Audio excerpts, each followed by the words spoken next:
சட்டமன்ற தேர்தலுக்கு முன்னர் தங்களது கோரிக்கைகளை நிறைவேற்றவில்லை என்றால் தொடர் போராட்டம் நடத்தப்படும் என்று டாஸ்மாக் ஊழியர்கள் சங்கம் எச்சரிக்கை விடுத்துள்ளது.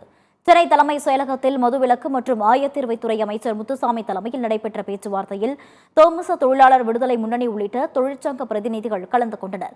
அப்போது பணி நிரந்தரம், காலமுறை ஊதியம், ஓய்வூதியம் உள்ளிட்ட கோரிக்கைகள் குறித்து வலியுறுத்தி பேசினர். இதைத் தொடர்ந்து செய்தியாளர்களிடம் பேசிய டாஸ்மாக் விற்பனையாளர்கள் நலச்சங்கத்தின் வழக்கறிஞர் பாரதி, காலி மதுப்பாட்டில்களை திரும்பப் பெறும் திட்டத்தை மாற்று பணியாளர்களை வைத்து செயல்படுத்த வேண்டும் என கேட்டுக் கொண்டார்.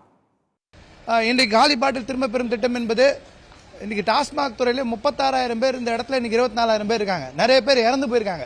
சொல்லனா பணிச்சுமையும் துன்பத்தையும் ஏற்படுத்தியிருக்கு. நீதிமன்ற உத்தரவு காரணம் காட்டி நீ சிங்கத்தை பாதுகாக்கணும், யானையை பாதுகாக்கணும், மானை பாதுகாக்கணும்ன்றாங்க. அங்க வேலை செய்யக்கூடிய பணியாளர்களை பாதுகாக்கணும்ன்றதை பத்தி நீதிமன்ற கணக்கில் எடுத்துக்கல.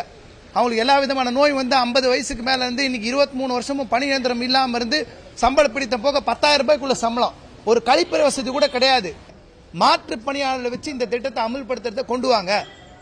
யானை முக்கியம், மான் முக்கியம், சிங்கம் முக்கியம், மனுஷனும் முக்கியம். பணி நிரந்தரம், காலமுறை ஊதியம், சமூக பாதுகாப்பு உள்ளிட்ட பணி நிலைகளை கருத்தில் எடுத்துக்கொண்டு தண்டனை வழங்குவது உள்ளிட்ட பல்வேறு பிரச்சனைகளை இன்றைக்கு மாண்புமிகு அமைச்சர் முன்னிலையிலே வைத்திருக்கிறோம்.